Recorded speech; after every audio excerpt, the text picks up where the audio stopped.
Who needs you? Have you looked at yourself in the mirror? The husband left his wife and went to his mistress.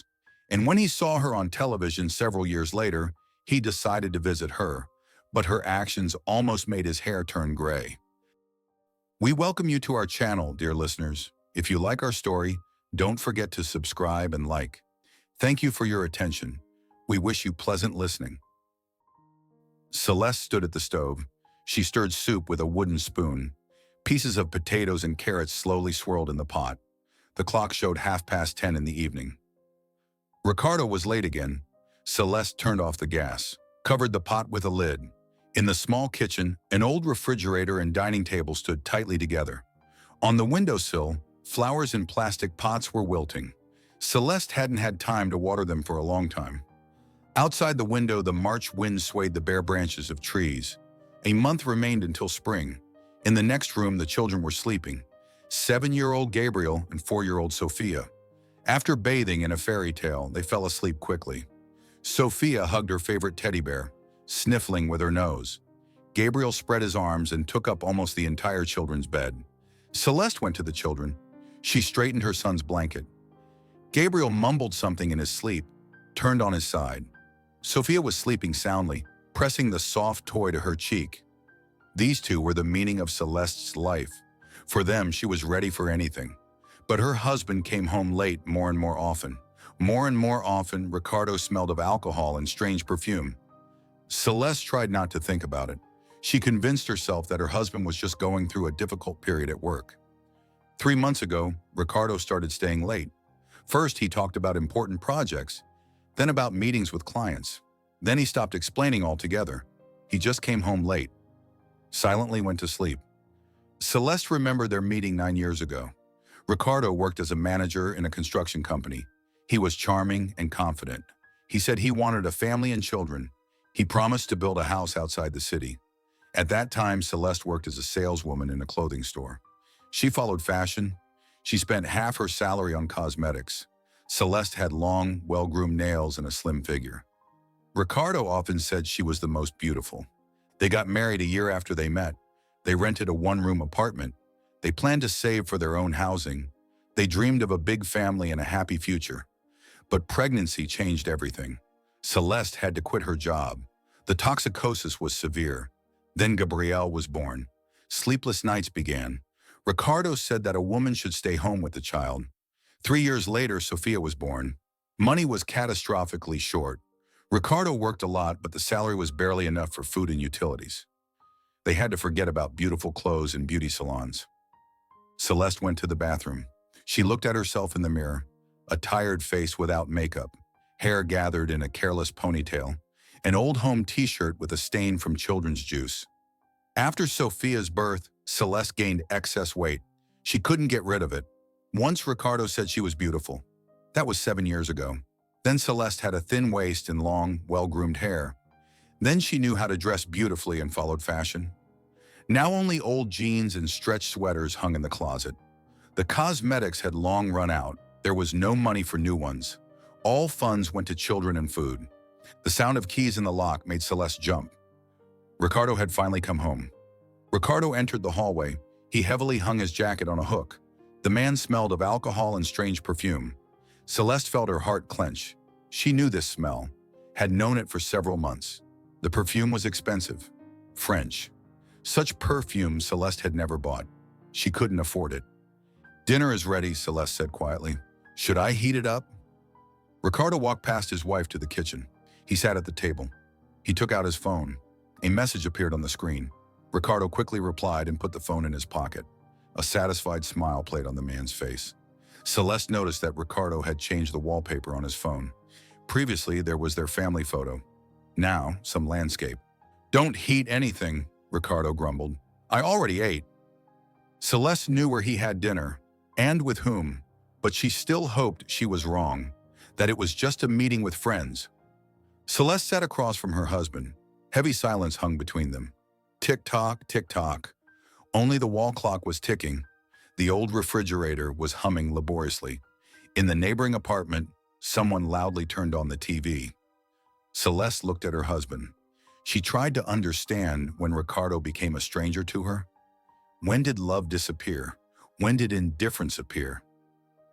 Ricardo, we need to talk, Celeste began carefully. About what? Ricardo didn't even look up. About us. About family. You're almost never home. The children don't see you. Gabriel asks, "Where's Daddy?"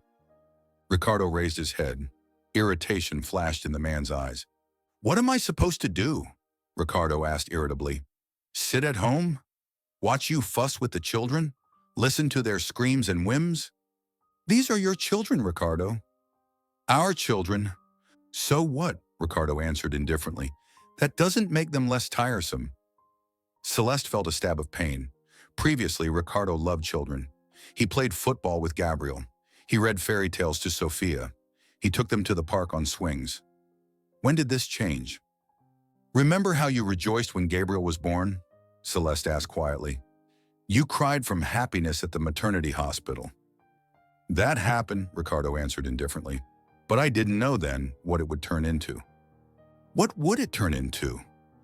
"Into endless expenses," Ricardo said with contempt. "Diapers, baby food, clothes, constant noise and disorder. No personal life." Celeste didn't recognize her husband. That Ricardo she married wanted a big family.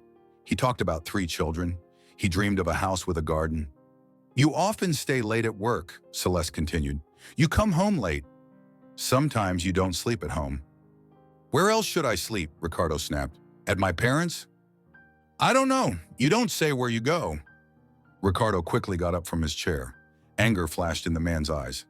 "Enough!" Ricardo shouted. "I'm tired of it. You're always whining and complaining." "I'm not complaining," Celeste said quietly. "I just want to understand what's happening." "What's there to understand?" Ricardo spread his arms. "Look at yourself. Look at this apartment. At all this life." Celeste looked around. Old furniture they had bought on credit. Children's toys on the floor. A pile of unwashed dishes in the sink. The wallpaper on the walls had cracked with time. Yes, their home was far from ideal. "We can change something," Celeste objected weakly. "Do repairs. Buy new furniture." "With what money?" Ricardo snorted. "With my salary? You don't work. You sit at home and spend our savings. Where's your money? There isn't any." This was unfair. Celeste stayed at home because Ricardo himself wanted it. He said that a mother should take care of children, and daycare cost half of Ricardo's salary. "Ricardo, if you want, I can find a job," Celeste suggested.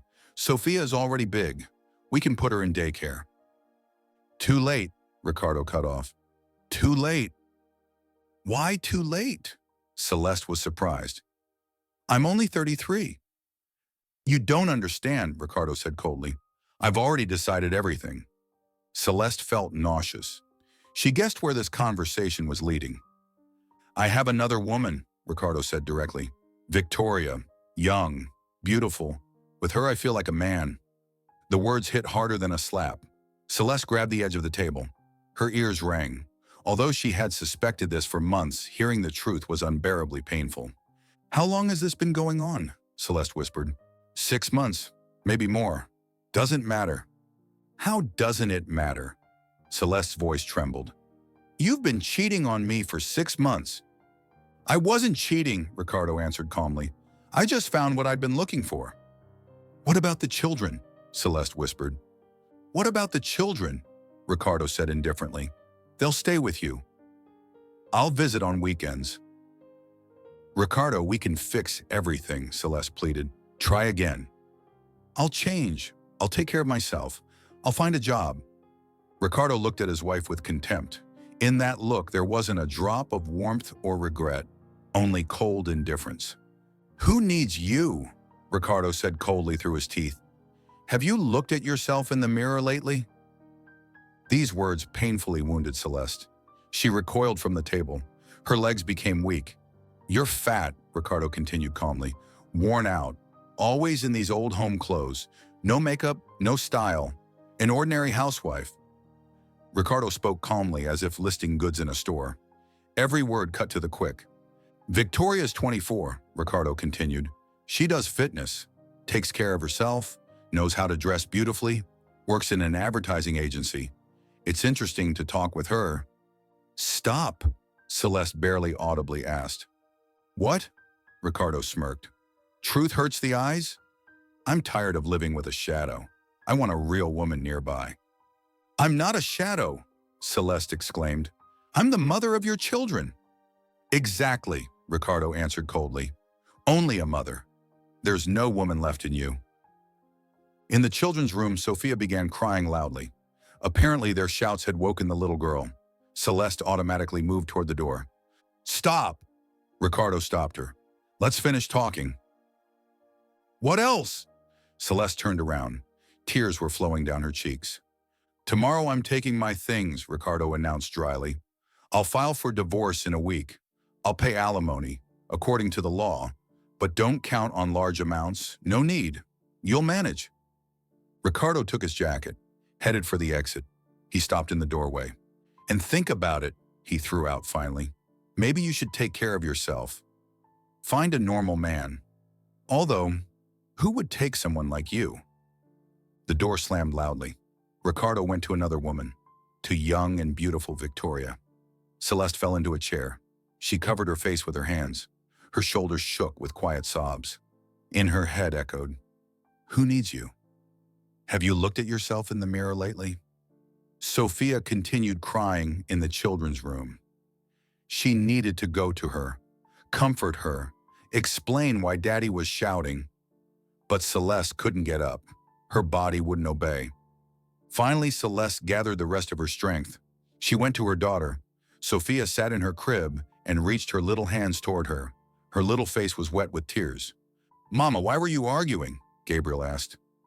The boy had woken up and was looking with big frightened eyes. "Nothing terrible, sunshine," Celeste said quietly. "Daddy is just tired from work." Celeste took Sophia in her arms, sat next to her son. The children pressed against her from both sides. Their warm little bodies calmed her a bit, but her heart still ached. "Mom, will Daddy be home tomorrow?" Gabriel persisted. "I don't know, little one." "Probably not." "What about the day after tomorrow?" "I don't know that either," Gabriel thought. At 7 years old, children already understand a lot. They feel lies and things left unsaid. "So Daddy won't live with us anymore?" Gabriel asked quietly. Celeste couldn't answer. She only pressed the children closer to herself. The three of them sat on the children's bed. Outside the window, streetlights were shining. The city lived its life, and in their small apartment, the world was collapsing. "Mom, are we going somewhere?" Sophia asked in a thin voice. "Maybe, sunshine. Maybe. Will Daddy come with us?" "No, little one," Celeste answered sadly. "Daddy will stay here." Sophia started crying again. She was still too small to understand, but she felt that something had changed, that their family would never be the same. Celeste rocked her daughter. She thought about the future. How would she live alone with 2 children? What would she buy food and clothes with? Where would she find a job without experience and education? When the children fell asleep, Celeste went to the bathroom. She turned on the light. She looked in the mirror. The same tired face, the same dull eyes, the same shapeless figure in an old t-shirt. "Who needs you?" echoed her husband's words in her head. Celeste looked at her reflection for a long time. She studied every wrinkle, every extra kilogram, every sign of fading. Ricardo was right. Celeste had turned into a shadow of herself, into a gray mouse without character and style. Youth had gone to household chores, beauty to sleepless nights with children. But in this pain, something new was suddenly born. Stubbornness, anger, the desire to prove. "Well then," thought Celeste, "let's see who will need me in a few years." Celeste turned off the light in the bathroom. She lay down in the empty bed. The bedding smelled of Ricardo's cologne. Soon this smell would be gone, just like he himself wouldn't be there. Outside the window, it was already getting light. A new day was beginning. The first day without a husband, the first day of a new life. Tomorrow, everything would start over. A difficult, scary, unknown road, but definitely not the same as before. Celeste immediately swore to herself, no one would ever again say, "Who needs you?" to her, even if she had to become a completely different person for this. The April sun broke through the thin curtains. Celeste sat on the edge of the bed in a rented one-room apartment. In the corner stood cardboard boxes with things. Children's toys lay on the floor. A month had passed since that terrible evening. Ricardo had taken his things, disappeared from their life. He hadn't paid alimony yet. He said documents were being processed. "Mom, when are we going home?" Gabriel asked. He sat on the sofa, assembling a constructor. "This is our home now, sunshine," Celeste answered gently. "Where's our bed? And my cars?"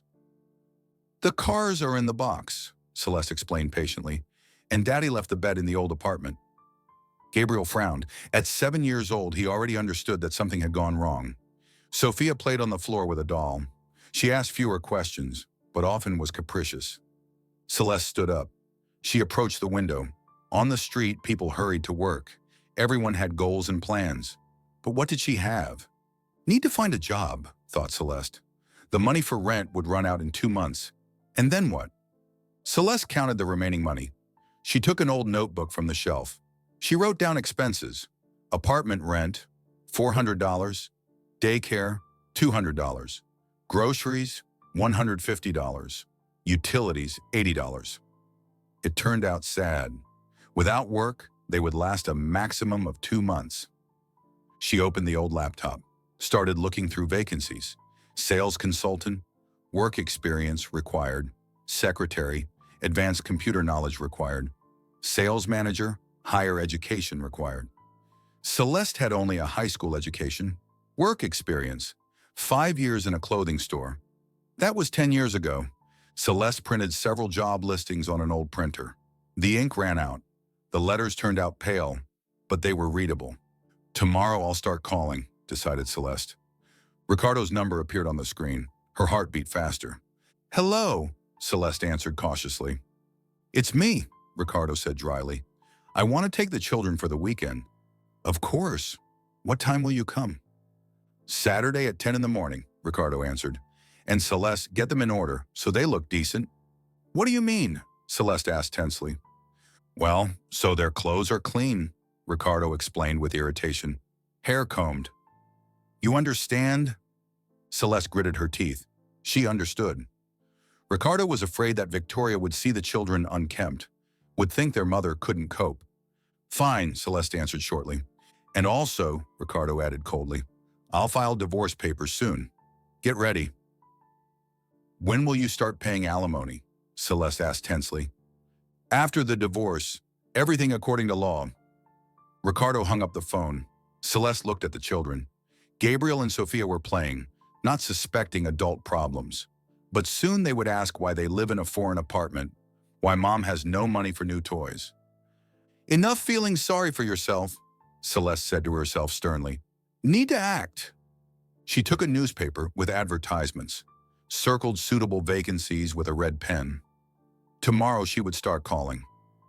Celeste took the children to daycare. The state daycare was cheaper than private, but still ate up a third of the remaining money. The teacher looked disapprovingly at the overdue receipt. "We'll try to make payment by the end of the week," Celeste promised guiltily. "Fine," the teacher answered dryly. "But remember, we have a waiting list for places." Celeste nodded. She understood the hint. "Delay payment. We'll find other children."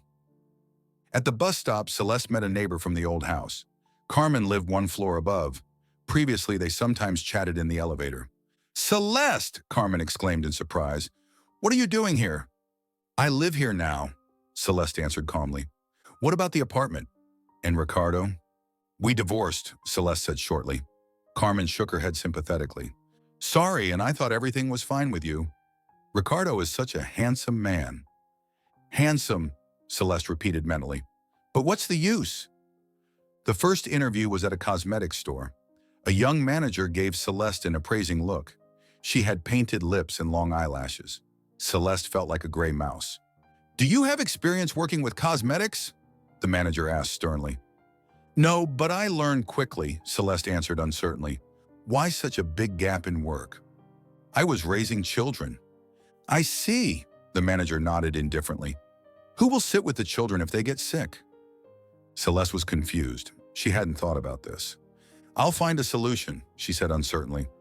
"Good," the manager answered indifferently. "We'll call you back." Celeste understood they wouldn't call back. The second interview, at an office supply store. An elderly manager carefully studied Celeste's resume. Big gap in work, she noted critically.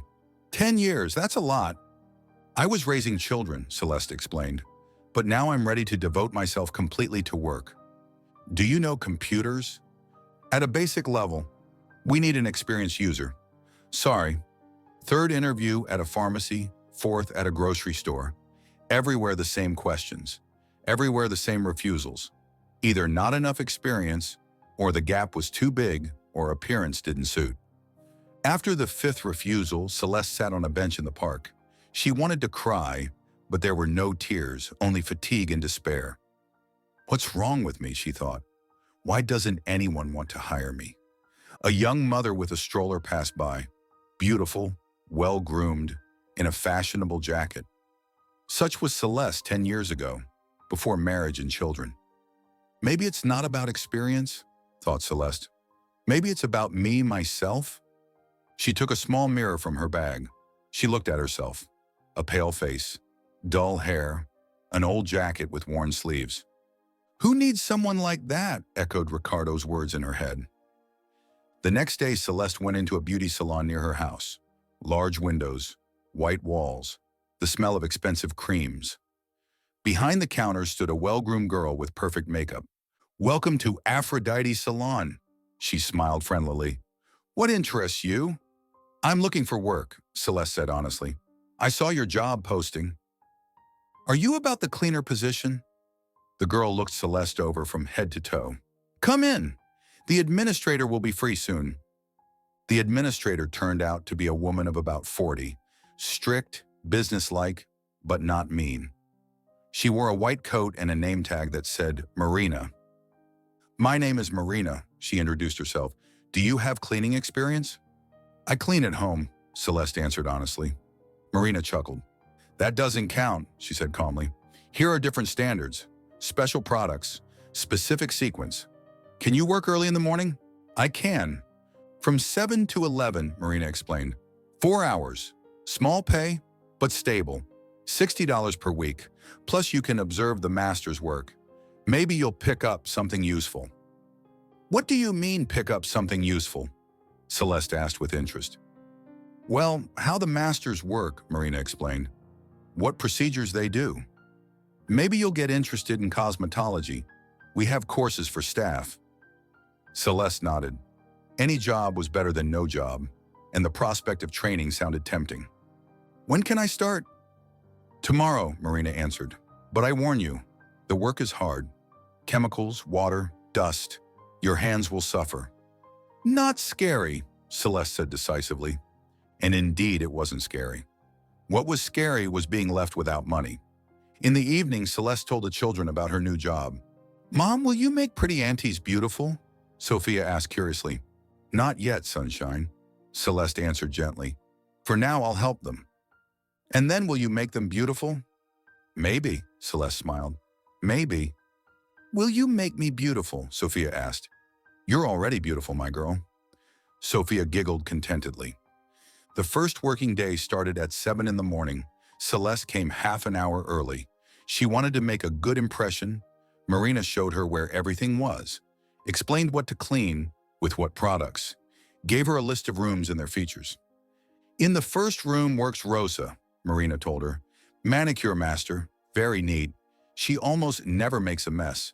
But in the second, Diana, cosmetologist. After her, there's always a lot of work. What does a cosmetologist do? Celeste asked with interest. Facial care, Marina explained. Cleanings, masks, massage, helps skin look better. Interesting, thought Celeste. Celeste took a bucket and rags, started with the toilet. The smell of bleach stung her eyes. Her hands turned red from hot water, but she continued working. At 8 in the morning, the first clients came. Well-groomed women in expensive clothes. They didn't even notice Celeste. She was part of the interior, like a mop or vacuum cleaner. But Celeste watched them. She looked at how they moved, how they spoke, how they held their backs, what cosmetics they used. Rosita, what do you think? Would a darker shade suit me? A client asked the manicure master. It would definitely suit you, Rosa answered pleasantly. You have such a beautiful skin tone. This polish will look very elegant. The client beamed from the compliment. Celeste mentally remembered the phrase. Beautiful skin tone. Good words. Women love compliments. In cosmetologist Diana's room, it was harder to clean. Lots of used napkins, cotton pads, tubes of cream, but she could eavesdrop on procedures. Now we'll apply a nourishing mask, Diana told her client gently. It will smooth small wrinkles and moisturize the skin. How long to keep it? The client asked. 20 minutes, and Diana answered. In this time, beneficial substances will penetrate deep into the skin. How often can you do such masks? Once a week for prevention, Diana explained. Twice a week for intensive care. Celeste secretly looked at the jars of creams. Expensive, beautiful, with French names. Interesting. What's inside? Do these creams really work miracles? She noticed that one jar said, for dry skin, another, for oily skin. So everyone has different skin, and care should be different too? By 11 in the morning, Celeste had finished cleaning. Her hands ached, her back hurt, but her heart was calmer. She was working, earning money. Little, but honestly. You worked well, Marina praised. Same time tomorrow? Of course, Celeste answered. Marina, can I ask a question? Of course. You mentioned courses. What kind of courses? Cosmetology training, Marina explained. Basic course lasts 3 months. Evening classes. For salon employees, discount. How much does it cost? For you, it would cost $400 instead of the usual $700, Marina said. But first work for a month. See if you like the atmosphere. On the way home, Celeste stopped at a grocery store. She bought tortillas, beans, and children's cookies. There was little money, but it would last for a week. At home, the children were waiting for her. Gabriel was drawing in an album. Sophia was sleeping after lunch. Mom, where were you? Her son asked. At work, sunshine. What did you do at work? I helped aunties be beautiful, Celeste answered. Gabriel nodded. This explanation satisfied him. In the evening, when the children fell asleep, Celeste sat in the kitchen. She drank tea. She thought about the past day, about the women in the salon, about how they looked and spoke. Why can't I be like that, she thought. Well-groomed, confident, beautiful. She stood up. She approached the mirror in the hallway. She saw a tired face, disheveled hair, cheap clothes. Who needs you? Ricardo's voice sounded in her head again. But now these words didn't cause such pain. Now they sounded like a challenge. We'll see, Celeste said quietly to her reflection. We'll see who will need me. The next day at the salon, Celeste worked especially attentively. She listened to the master's conversations. She memorized procedure names. She studied labels on jars. Diana, what is peeling? A client asked. It's skin cleansing, the cosmetologist explained. We remove old cells.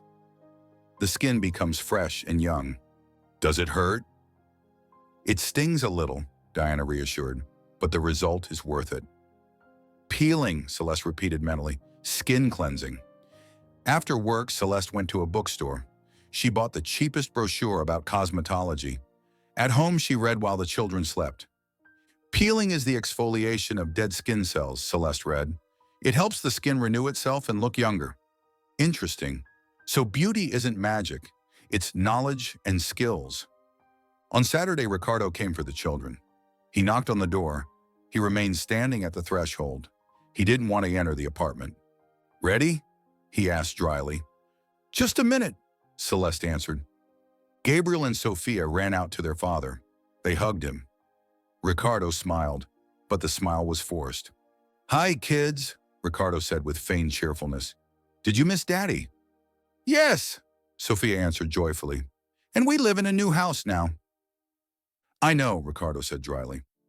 Ricardo looked over the apartment over Celeste's head. He grimaced at what he saw. Never mind, he muttered temporarily.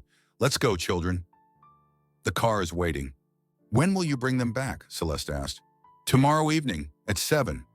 Fine, Celeste answered. Gabriel, listen to Daddy. Sophia, be a good girl. Celeste closed the door. The apartment became quiet and empty. For the first time in a month, she was completely alone. She could cry, or go to sleep, or just sit and feel sorry for herself. But Celeste took out the cosmetology brochure. She sat at the table. She turned on the desk lamp. Lesson 1. Skin types and their characteristics. Outside the window, the spring sun was shining. The city lived its life, and in a small rented apartment, a woman named Celeste was taking the first step toward a new life. Still timid and uncertain, but already real. Dry skin requires moisturizing, Celeste read. Oily skin, cleansing. Combination skin, special care. She touched her face. What kind of skin did she have? Dry, oily, or maybe combination? Tomorrow at the salon, she would definitely find out. Celeste took a mirror. She carefully studied her face. Cheeks dry, forehead slightly shiny, so combination skin. First lesson learned, she thought with a smile. This was the first sincere smile in many weeks. Tomorrow would be a new day, new clients at the salon, new knowledge about beauty, and maybe new opportunities. On Saturday morning, there was a knock at the door. Celeste opened it. Ricardo stood at the threshold, but somehow different, haggard, aged. "Hi," he said uncertainly. "Hi," Celeste answered restrainedly. "The children are still sleeping." "I'm not here for the children," Ricardo said quietly. "Can we talk?" Celeste was surprised. In 2 years, Ricardo had never once asked to talk. He came for the children and immediately left. "About what?" "About us," Ricardo said sadly. "What kind of us can there be?" Celeste asked coldly. "We divorced 2 years ago." "Celeste, I made a mistake," Ricardo said guiltily. "I realized I lost the most precious thing." Celeste looked carefully at her former husband. He really looked bad. Bags under his eyes, unshaven, wrinkled clothes, smell of alcohol. "What happened to Victoria?" Celeste asked calmly. "Victoria?" Ricardo sighed heavily. "Victoria left, for another man, more successful." "I see," thought Celeste. "Karma exists." "She said I was a loser," Ricardo continued bitterly, "that I can't provide her with a decent life." "And what do you want from me?" she asked indifferently. "I want to come back," Ricardo said pleadingly. "To you, to the children, to family." Celeste was silent for a long time. 2 years ago, she would have cried from happiness, would have agreed to everything, would have forgiven any betrayals. But now she was different. "No," she said firmly. "What?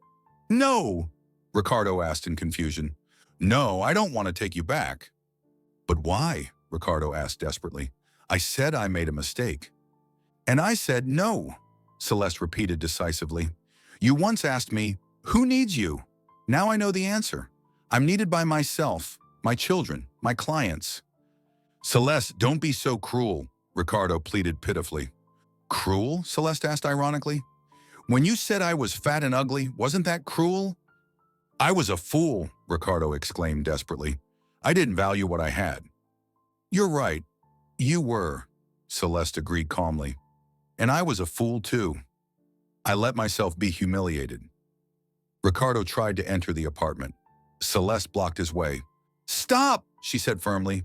"You don't live here, and you won't live here." "Celeste, give me a chance," Ricardo begged desperately. "A chance?" Celeste asked in surprise. "Did you give me a chance? When you cheated, when you humiliated me." At that moment, Gabriel came out of the bedroom. He saw his father. "Dad!" the boy exclaimed joyfully. "Hi, son," Ricardo said hopefully. "Daddy wants to come home." Gabriel looked at his mother, then at his father. A serious expression appeared on the boy's face. "Does Mom want that?" he asked thoughtfully. "Mom doesn't want it," Celeste answered honestly. "Then I don't want it either," Gabriel said decisively. "You abandoned us. But Mom never abandoned us." Ricardo paled. His own son refused him. "But I'm your father," he exclaimed desperately.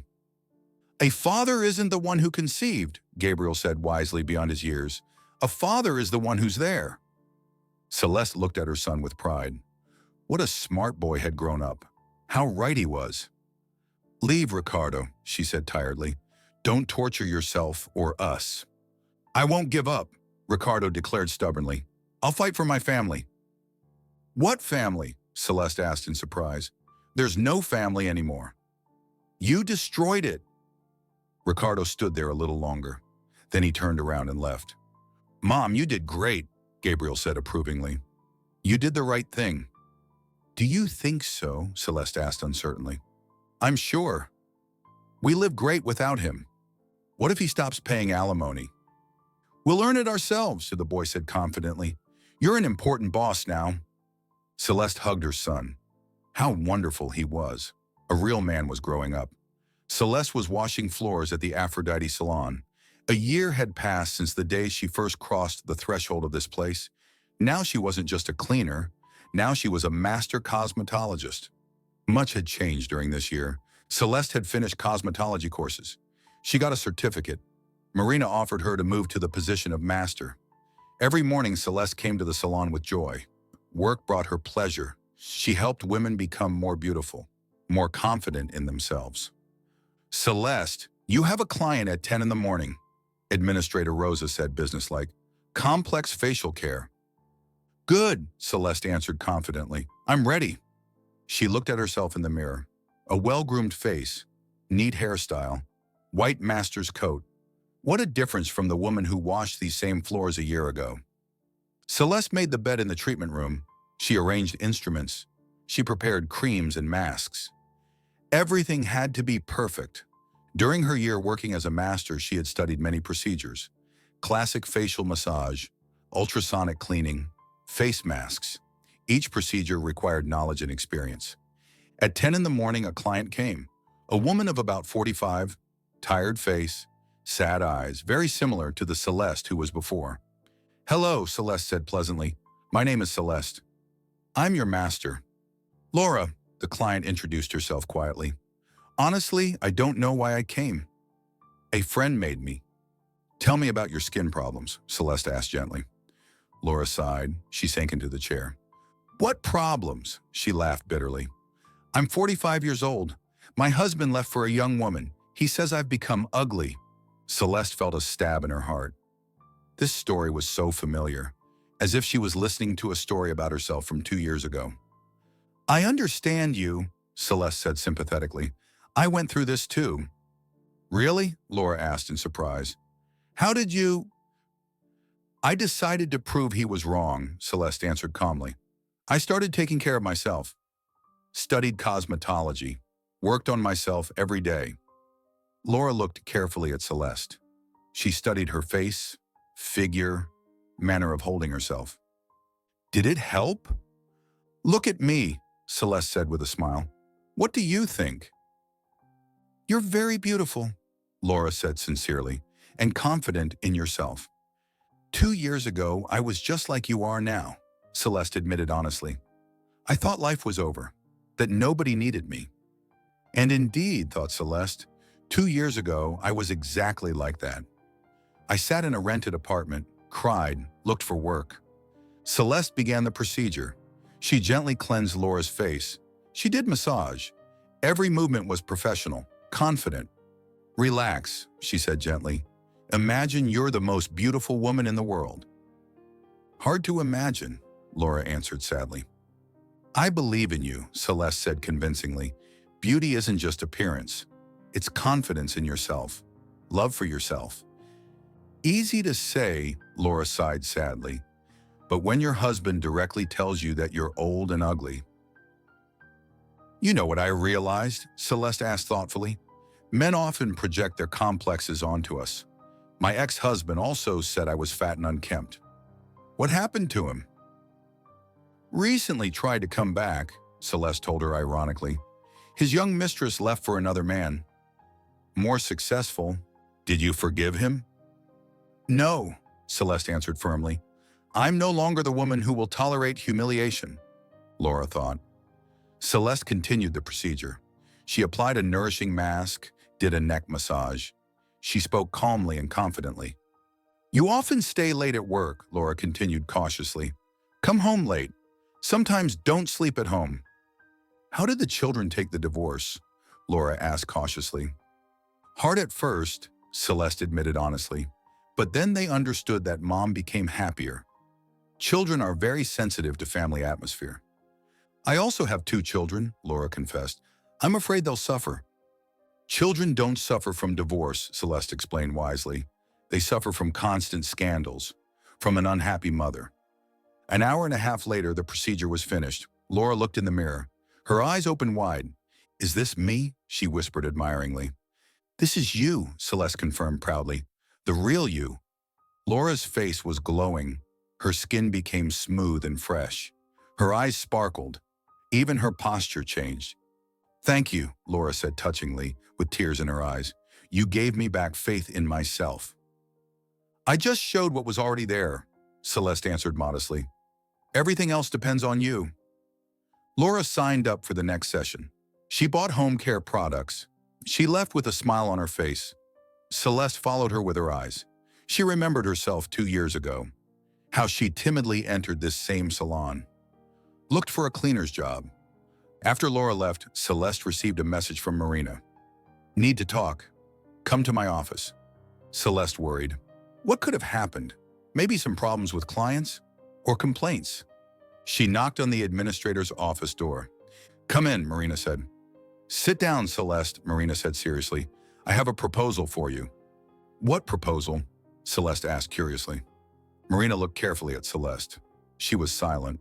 Then she spoke businesslike. "I want to offer you to open your own office," Marina said seriously. "You have golden hands, and clients adore you." Celeste was confused. Her own office? She hadn't even dreamed of this. "But I don't have money for rent," she objected uncertainly. "Who's talking about rent?" Marina asked with a smile. "I'm offering partnership. You work in the salon, but as a co-owner, we split income 50-50. I don't know what to say," Celeste mumbled confusedly. "You have talent," Marina continued convincingly. "You don't just do procedures. You give women back confidence in themselves. That's worth a lot." "But I've only been working as a master for 6 months," Celeste objected timidly. "And in 6 months you became one of the best specialists in the city," Marina parried confidently. "You have a month-long waiting list," Celeste thought. Indeed, she had many clients. Everyone came by recommendation. They signed up in advance. "Think about it," Marina insisted, "but not for long. Such offers aren't made twice." In the evening, Celeste picked up the children from school and daycare. Gabriel was already 9 years old. Sophia was 6. They had gotten used to the new life, to the fact that mom worked, to the fact that they didn't have dad nearby. "Mom, the daycare teacher says you're the most beautiful mom," Sophia said admiringly. "Really?" Celeste asked in surprise. "Yes," Sophia confirmed joyfully, and she also asked if you would teach her mom how to put on makeup. "Maybe I will," Celeste answered thoughtfully. On the way home, they stopped at a grocery store. Now Celeste could afford to buy quality products. Fresh fruits, good meat, favorite treats for children. "Mom, can I have strawberry yogurt?" Sophia asked pleadingly. "Of course, sunshine." "Can I have chocolate?" Gabriel asked hopefully. "You can, but only one."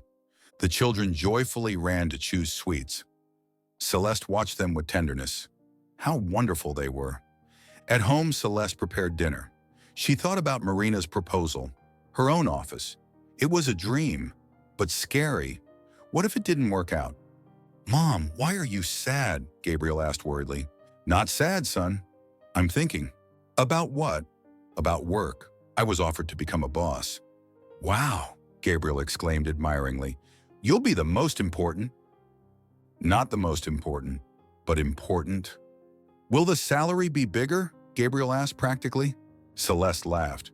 "Children grow up so fast, especially when they see how mom fights for a better life." "Yes, the salary will be bigger." "Then agree," the boy exclaimed enthusiastically. "You're the best." "Everyone says so." "Who is this everyone?" Celeste asked in surprise. "Well, the teacher at school, the teacher at daycare, the lady from the neighboring apartment. Everyone says you've changed a lot." Out of the mouths of babes, thought Celeste. At dinner, the children told about their affairs. Gabriel got an A in math. Sophia learned a new song, Ordinary Children's Joys. But for Celeste, these moments were especially dear. 2 years ago, she was afraid she wouldn't be able to provide the children with a normal life. And now they were happy. On Sunday, Celeste decided to go to the gym. Over 2 years, she had changed significantly in appearance. She lost 15 kilograms. She toned her figure. Now she maintained her shape. The gym became her second home. 3 times a week without fail. Cardio, strength training, yoga. At the gym, she met Victoria.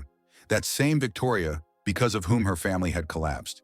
Victoria was also exercising on a machine, but she looked tired, aged, not as confident as before. They collided at the mirror. "Celeste," Victoria asked uncertainly. "Yes," Celeste answered calmly.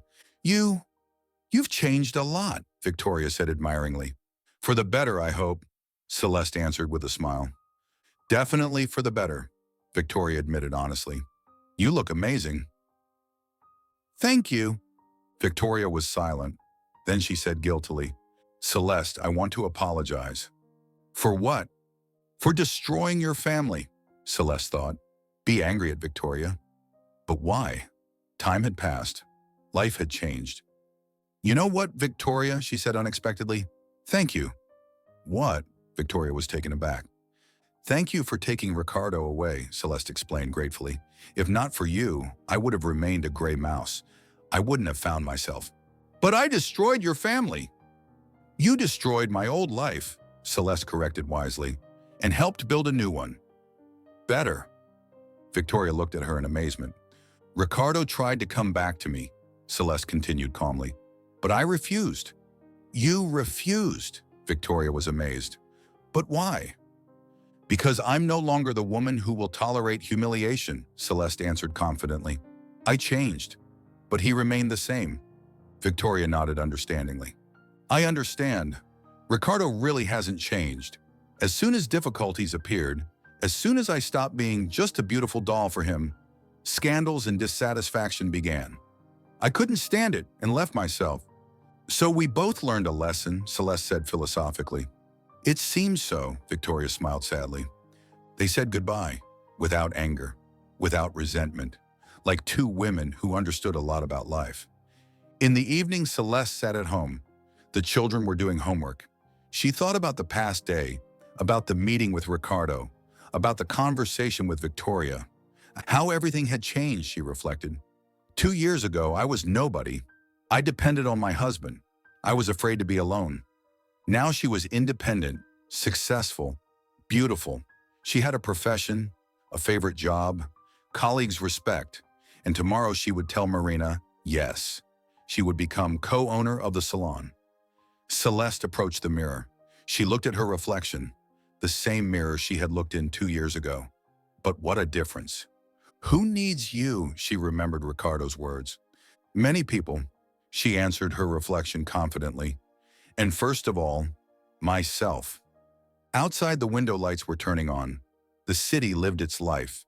And in a cozy apartment, a woman named Celeste was making plans for the future. Tomorrow, she would become co-owner of a beauty salon. In a month, she would open courses for young mothers. In a year, who knows? The main thing was that now she wasn't afraid to dream, wasn't afraid to act, wasn't afraid to be herself. The metamorphosis was complete. A butterfly had grown from a caterpillar, and this butterfly was going to fly high. Bright spotlights blinded her eyes. Celeste sat in a chair in front of television cameras. 2 years had passed since she became co-owner of the Aphrodite Salon. Now she was invited on television as a beauty expert. "So Celeste, tell our viewers," host Andrea said pleasantly, "how does an ordinary housewife become a successful cosmetologist?" "It all started with pain," Celeste answered with dignity. "When my husband said to me, 'Who needs you?' I decided to prove to him and to myself that I was needed." "And how long did your transformation take?" 4 years, Celeste said calmly, "but the changes began on the first day, when I believed in myself." The camera showed Celeste's face in close-up, a confident smile, well-groomed skin, stylish hairstyle, elegant suit. "What would you advise women who are now going through divorce?" The host continued sympathetically. "Don't be afraid to start over," Celeste said convincingly. "At 33, I thought life was over, but it turned out it was just beginning." "Is this really me speaking on television?" thought Celeste. 4 years ago, I was afraid to leave the house without makeup." "Tell us about your children," Andrea asked with interest. "How did they perceive your changes?" It was difficult at first, Celeste admitted honestly. Gabriel was 7 years old. Sophia was 4. They didn't understand why Daddy left. How did you explain it to them? I told them the truth, Celeste answered simply, that sometimes adults can't live together, but that doesn't mean they stop loving children, and now they're proud of their mother. Celeste smiled. Gabriel and Sophia sat in the hall. An 11-year-old boy and an 8-year-old girl. They looked at their mother with admiration. I think so, Celeste said warmly. At least Gabriel recently told his classmates that he has the coolest mom in the city. The hall laughed. The camera showed the children. Gabriel blushed but smiled. What about plans for the future? The host asked enthusiastically. I'm opening a beauty school for women after divorce, Celeste told enthusiastically. I want to help them believe in themselves. Find new opportunities. Wonderful, Andrea exclaimed admiringly. This was Celeste Moreno, owner of Aphrodite Salon, and just an amazing woman. The filming ended. Celeste got up from the chair. The children ran up to her. Mom, you were cool, Gabriel said admiringly. Like a real star, Sophia added joyfully. Thank you, my dears, Celeste answered tenderly. A man of about 45 approached them, tall with kind eyes. Expensive suit, but without showing off. Confident walk of a successful person. Allow me to introduce myself, he said politely. Daniel Rivera. I organize business forums. Very nice to meet you, Celeste answered curiously. I watched the program, Daniel continued with interest. Your story is impressive. Would you like to speak at our forum? At a business forum, Celeste asked in surprise. But I'm not a business trainer. But you're a living example of how to turn defeat into victory, Daniel said convincingly. That's worth a lot, Celeste thought. A business forum. That was a completely different level. What should I talk about? About what you know best, Daniel answered with a smile. About female strength. About how to find yourself after crisis. Mom, agree, Gabriel whispered. That's so cool. Good, Celeste said decisively. I'll try.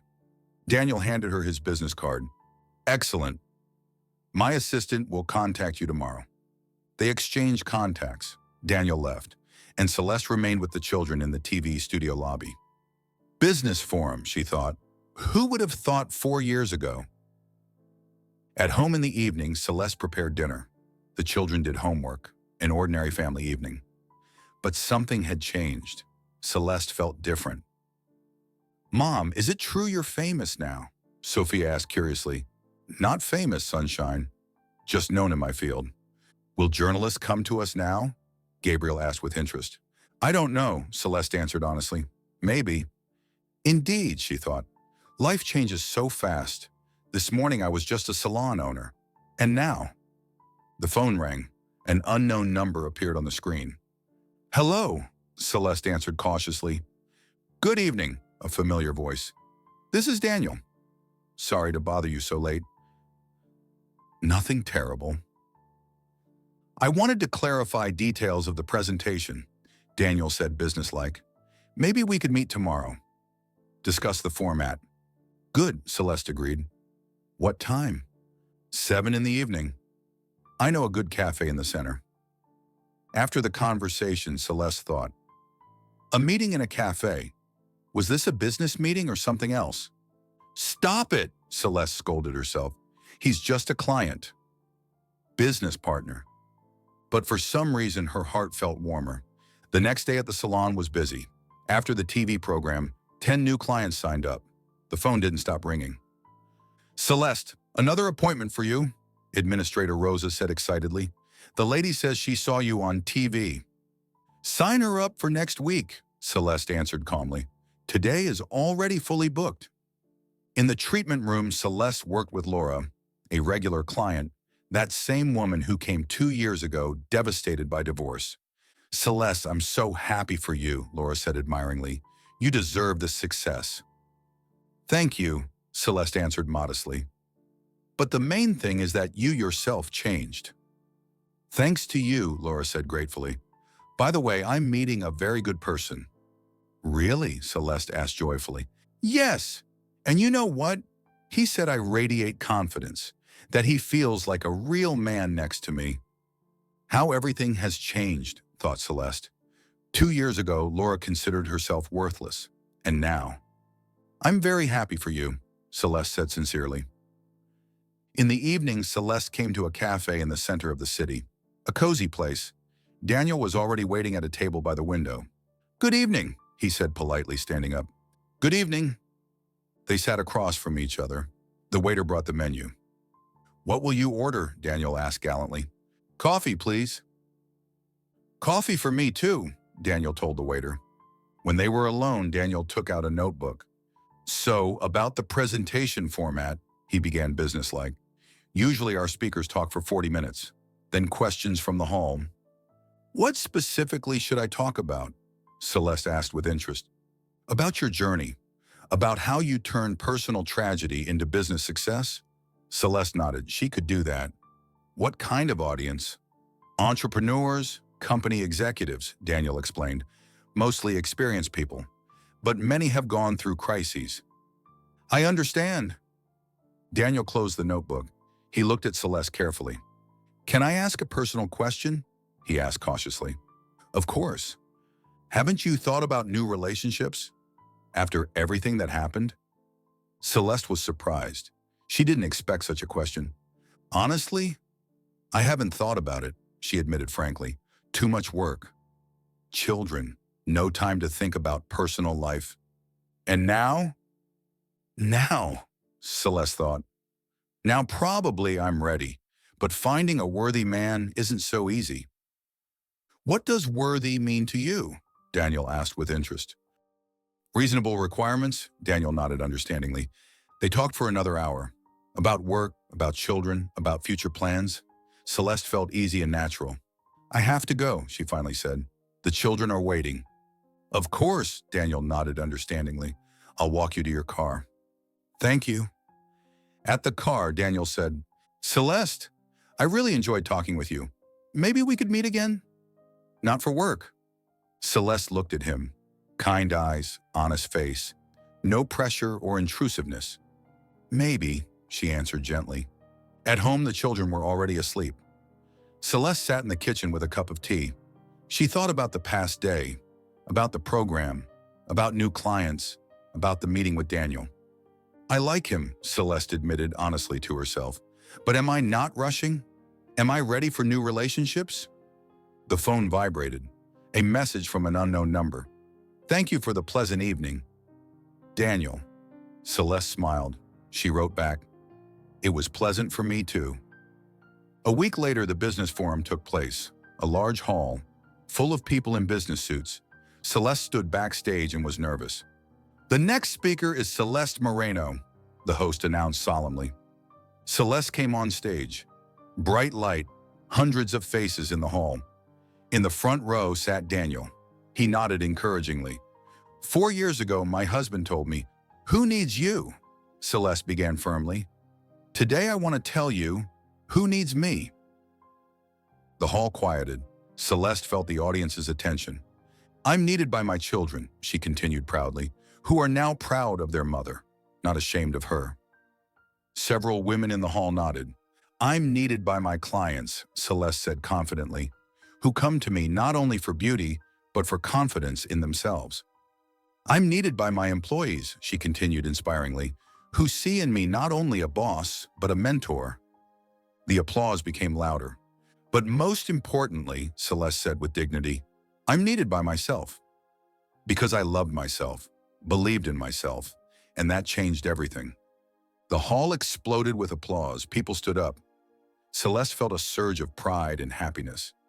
After the presentation, entrepreneurs approached her. They asked for contacts. They offered cooperation. Amazing, Daniel said admiringly. You're a natural speaker. Thank you for the opportunity, Celeste answered gratefully. Will you have dinner? He asked hopefully. Or are you rushing to the children again? The children are at Grandma's, Celeste admitted with a smile. We can have dinner. They went to a restaurant near the hotel, a cozy place with live music. Tell me about yourself, Celeste asked with interest. I know almost nothing about you. What should I tell? Daniel shrugged modestly. Divorced 3 years ago. No children. I work in event management. Why did you divorce? Different life goals, he answered honestly. She wanted to be the wife of a rich man. I wanted a life partner. Celeste nodded. She understood this difference. Don't you regret not having children? She asked carefully. I regret it, Daniel said sadly, but now it's too late to have my own. But I could love someone else's. Is he talking about my children? Thought Celeste. Daniel, why are you meeting with me? She asked directly. Because I like you, he answered simply. Your strength, your story, how you changed. I'm not looking for a sponsor for my business, Celeste said warningly. And I'm not looking for a beautiful accessory to my status, Daniel answered with a smile. I'm looking for a woman who will be my friend. Celeste looked at him carefully. Honest eyes, open face, no falseness. Good, she said decisively. Let's try to be friends. In the evening in Ricardo's apartment, chaos reigned. Empty bottles, dirty dishes, the smell of stale linen. Ricardo sat on the sofa watching TV. On screen, they were repeating the program with Celeste. 4 years ago, my husband told me, "Who needs you?" his ex-wife was saying. Ricardo clenched his fists. This bitch exposed him to the whole country, tells about him like he's the last scoundrel. And how she had become.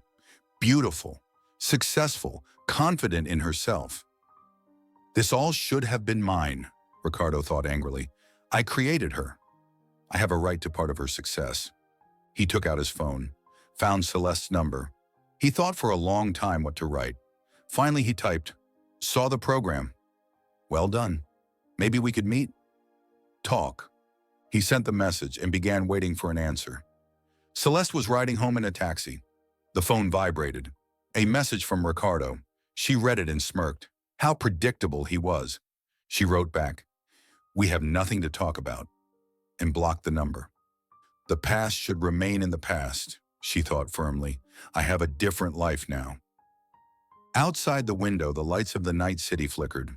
Celeste thought about Daniel, about the children, about plans for tomorrow.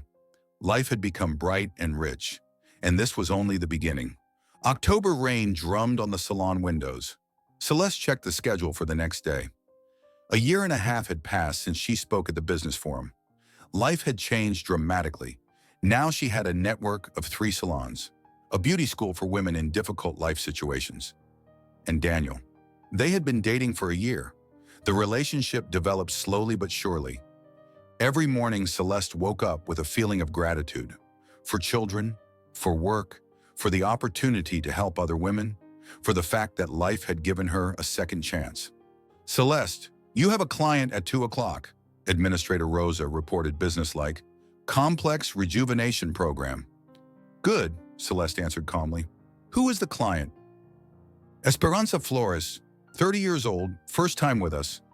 How did she find out about the salon? She said she saw you on TV, Rosa added admiringly. On the program about women's success. Celeste nodded. After that presentation at the business forum, she was often invited to various programs. She became a kind of symbol of female strength and independence. She prepared the room for the procedure. In 5 years of working as a cosmetologist, she had seen hundreds of women. Each came with her own pain, with her own hopes. I wonder what story this Esperanza has, thought Celeste. At 2 o'clock in the afternoon, a client came, a short woman with short dark hair, expensive clothes but tired eyes, and something familiar in her facial features. Hello, Celeste said pleasantly. My name is Celeste. I'm your master. Esperanza, the client introduced herself uncertainly. I saw you on television. Very impressive. Thank you. Tell me what's bothering you. Esperanza sat in the chair. She was silent for a long time. She nervously fingered her bag strap. Celeste waited patiently. She knew that some clients needed time to open up. I'm getting divorced, Esperanza sighed painfully. My husband found a young mistress. He says I've gotten old, become ugly. Celeste looked carefully at the client. This story sounded familiar, very familiar. The same words, the same pain. I understand your feelings, she said sympathetically. Many women go through something similar. Do they? Esperanza asked hopefully. How do they cope? Differently, Celeste answered wisely. Some give up, Others find strength in themselves to start over. What about you? Esperanza asked timidly. Did you go through divorce? Yes, my husband also said nobody needed me. Esperanza looked at Celeste in surprise. Beautiful, successful, confident in herself. But you're so strong, successful. 5 years ago, I was completely different, Celeste admitted frankly. I sat in a rented apartment and cried. I thought life was over. Celeste began the procedure. She gently cleansed Esperanza's face. She studied her features. Something about this woman was painfully familiar. Do you have children? Celeste asked delicately. No, Esperanza answered sadly. My husband didn't want them. He said children would interfere with his career. His career? Yes, Esperanza confirmed bitterly. And now it turns out the young mistress is already pregnant. At 23 years old. Pain sounded in Esperanza's voice. Bitterness, disappointment, and something else. Envy, regret. How familiar these feelings are to me, thought Celeste. 5 years ago, I sat exactly like this. Broken, humiliated. Celeste slowly put down the napkin. She looked at the client carefully. Now she understood what seemed familiar to her. Facial features, the shape of eyes, even the manner of speaking. Esperanza, you wouldn't happen to be Victoria? Celeste asked quietly. The woman's face paled. Her hands trembled. How do you know that name? She whispered in fright. Because I'm Celeste, she answered calmly. Ricardo's first wife. Dead silence fell. Esperanza looked at Celeste with horror, as if she saw a ghost. You? That's right, we met at the gym. That's why your face seemed familiar to me. She whispered in shock. Yes, Celeste confirmed. Esperanza jumped up from the chair, started gathering her things. I can't stay here, she exclaimed desperately. This is awkward. Sorry, I'll pay and leave. Wait, Celeste said firmly. We're both adult women. Let's talk. What is there to talk about? Esperanza exclaimed in horror. I destroyed your family. I stole your husband. And now I've been abandoned the same way. I wanted to start a new life. Change my name. Sit down, Celeste repeated gently. Please. Esperanza uncertainly sank back into the chair. What do you want to tell me? She asked warily. Nothing special, Celeste answered understandingly. I just want you to know. I don't hold a grudge against you. But I destroyed your family, Esperanza exclaimed guiltily. No, Celeste objected philosophically. Ricardo destroyed the family. And you just believed his words. Esperanza began crying, quietly without sobs. Tears rolled down her cheeks. He said you were a bad wife, she confessed through tears. That you didn't take care of yourself. That you didn't understand him. That he was unhappy in marriage. And you believed him? Celeste asked without reproach. Yes, Esperanza admitted shamefully. I was young. Stupid. I thought love would change everything. That I would be happy with him. The hopes collapsed quickly. I chose another man, but he too wanted to see only a beautiful shell in me. Celeste handed her napkins. And what do you think now? Now I understand that such men are just egoists, Esperanza said bitterly. They need a beautiful toy. And when the toy gets boring, they find a new one. Exactly, Celeste nodded understandingly. How could I have been so blind? Esperanza exclaimed desperately. So many years of life wasted. To make such a mistake twice. Not wasted, Celeste objected wisely. You gained experience. You understood what kind of men don't suit you. They were silent. Each thought about her own, about the past, about the future, about how cruel life could be. Celeste, how were you able to survive all this? Esperanza asked painfully. How did you cope with the humiliation? At first it was very hard, Celeste admitted honestly. I thought life was over, that nobody needed me. I cried every night. What helped? Children. Work, Celeste answered inspiringly, and understanding that happiness depends only on me. What about anger? Esperanza asked carefully. The desire for revenge? There was, Celeste answered frankly, but anger is poison. It destroys from within. I chose a different path. Celeste continued the procedure. She applied a nourishing mask, did a neck massage. She spoke calmly and confidently. You know, Esperanza, when my husband left me, he said, "Who needs you?" Celeste continued thoughtfully. Those words broke me then. And now? Now I know the answer, Celeste said proudly. I'm needed by my children, my clients, my man. You have a man? Esperanza asked in surprise.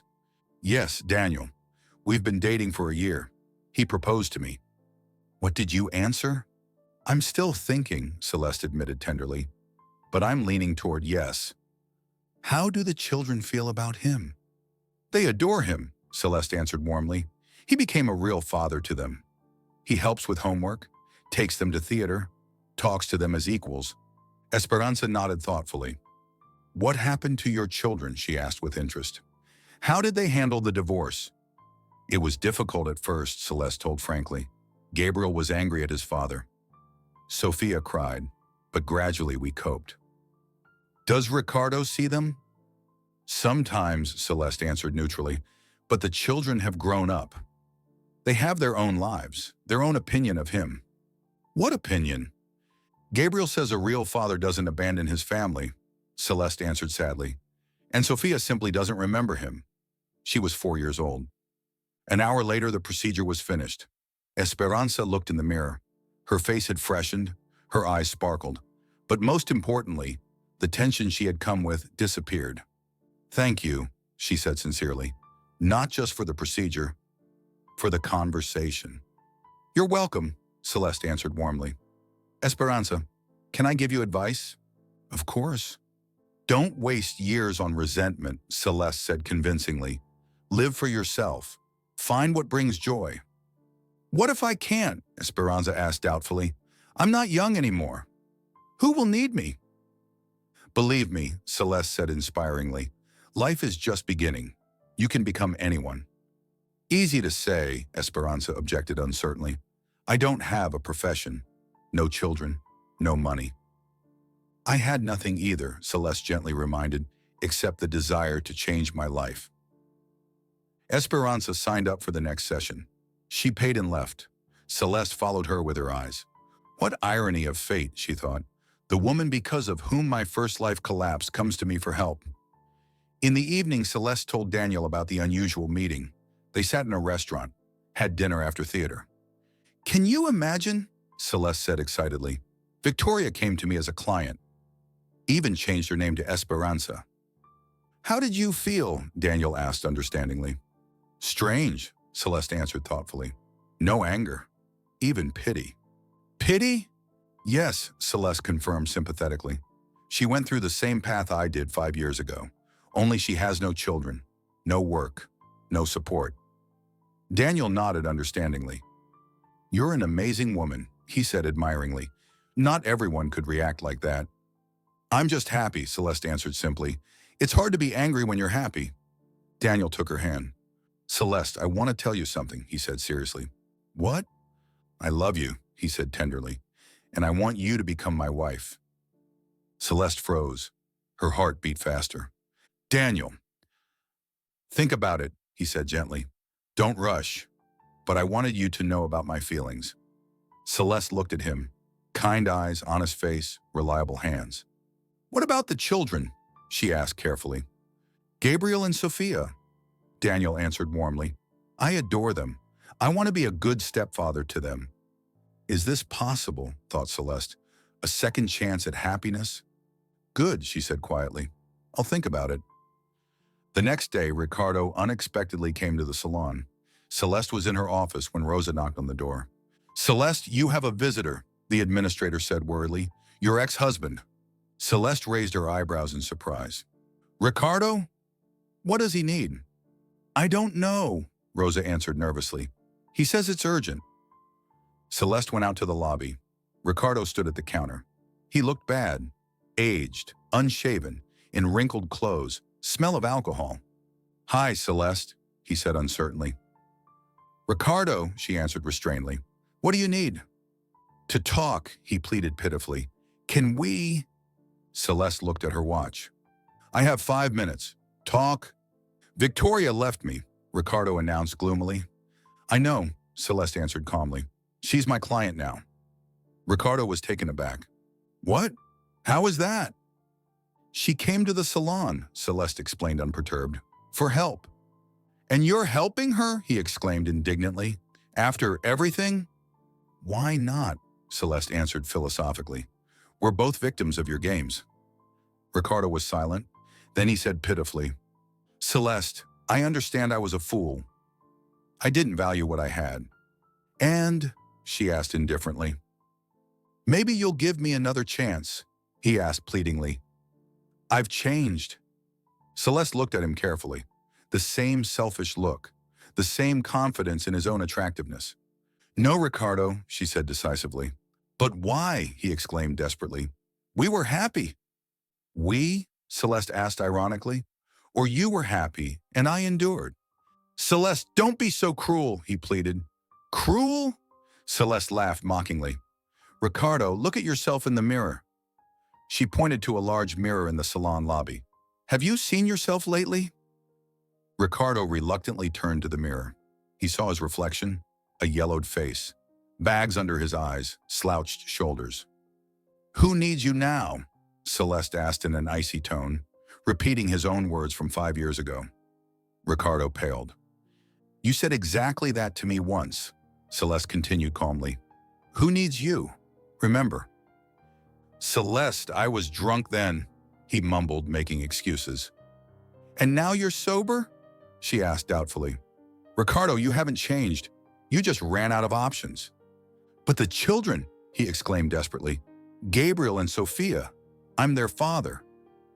A father is the one who's there, Celeste said wisely, not the one who appears when things are bad for him. At that moment, Daniel entered the salon, tall, well-groomed, in an expensive suit. He tenderly kissed Celeste on the cheek. Hi, darling, he said caringly. Am I not late? No, just in time, Celeste answered lovingly. Ricardo looked at them with envy and anger. Who is this? He asked gloomily. Daniel, Celeste introduced proudly. My man. Daniel politely extended his hand. Very nice to meet you. You must be Ricardo? Ricardo reluctantly shook the extended hand. Celeste told me a lot about you, Daniel continued diplomatically. What exactly? Ricardo asked suspiciously. That thanks to you she became so strong, Daniel answered with a smile. Ricardo didn't know how to react to this. Ricardo was just leaving, Celeste said diplomatically. Yes, he mumbled confusedly. See you. Unlikely, Celeste answered coldly. Ricardo turned around and left. Celeste followed him with her eyes. I feel sorry for him, she said quietly. Sorry? Daniel asked in surprise. Yes, she answered sympathetically. He never understood that happiness can't be stolen. It can only be created. In the evening at home, Celeste told the children about Daniel's proposal. Gabriel was already 13, Sophia 10. They had grown up and could understand adult problems. Mom, do you love him? Gabriel asked seriously. Yes, son, she answered tenderly. I love him. Does he love us? Sophia asked carefully. Very much, Celeste confirmed warmly. He says he dreams of becoming a good stepfather to you. The children exchanged glances. Mom, remember you talked about the mirror? Sophia suddenly said. What mirror?